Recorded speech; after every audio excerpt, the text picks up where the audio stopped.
Hello YouTube. Today we have a 2012 Chevy Equinox.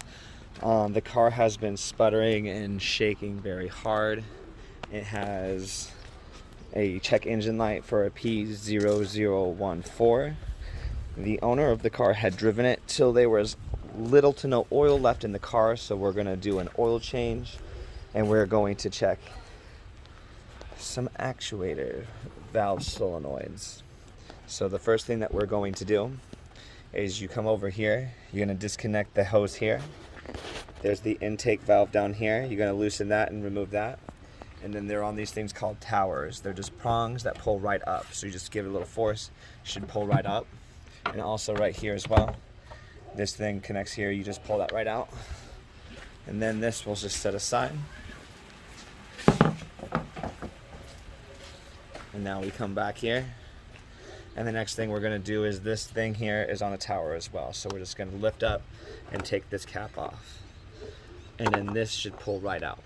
And then once we got this cover off, then we should be able to see the oil solenoids, oil valve solenoids here that we need to get into. And there's going to be an exhaust one, I think bank 1 and a bank 2. And we have a problem with bank 1. So we're just going to check them out, both out, pull them out, see what they look like. Alright, so now that we've got the engine cover off, I'm going to go ahead and put the cover back on the oil because you never know what water or bolt likes to fly around. And then over here, you'll see I have the connectors disconnected here. We have this one here, this one here. I am not too sure which one is intake and which one is exhaust.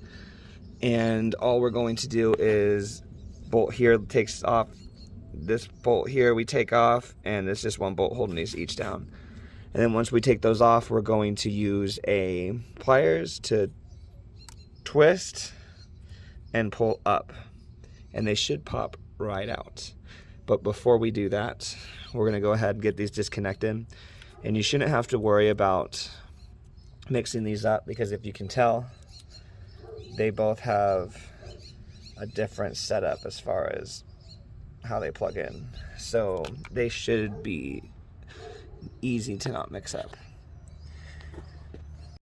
And then one thing before we get started on changing our, either they're called Oil Control Solenoids or Timing Control Solenoids is what you call them from the store.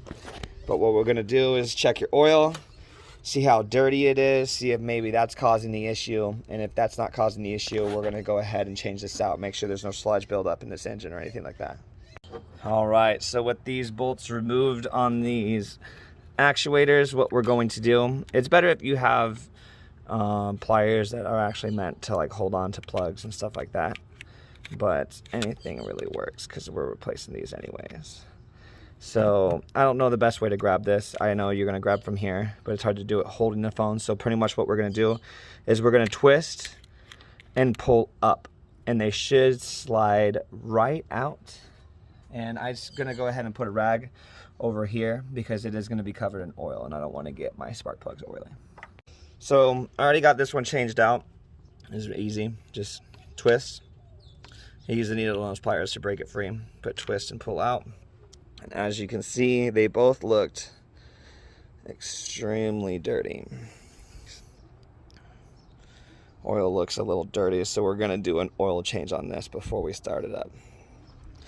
So with that, I'm going to come over here, put it with the other old one.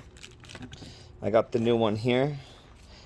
I always made sure before I disconnected them, I connected the old one onto the harness, so I knew exactly which one I was replacing and doing which one, so I didn't put the wrong one in the wrong spot.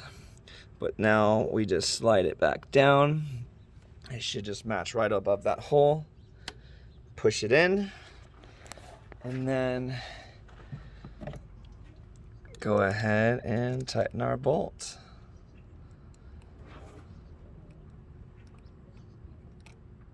And I don't know the specs. I'm not very much a spec person unless I'm doing like certain engine component stuff or wheel things or things like that. I really worry about specs.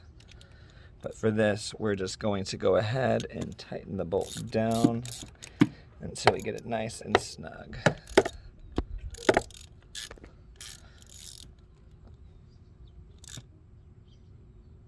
All right, there we are. And now we're going to go ahead and connect our pieces. Again, they should only fit on the ones that they go. So for instance, here, you'll see it doesn't just slide down. Don't ever force it. This one slides right into place.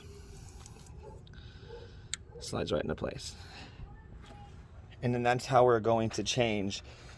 Either they're called your Oil Control Solenoids, or in store when you buy the parts, they are called your Timing Control Solenoids. So now that we got that done, we're going to go ahead and put our top piece back on of our engine cover and put our air intake back on and tighten these bolts back in. And that is going to be how you do the Timing Control Solenoids or Oil Control Solenoids on a 2012 Chevy Equinox.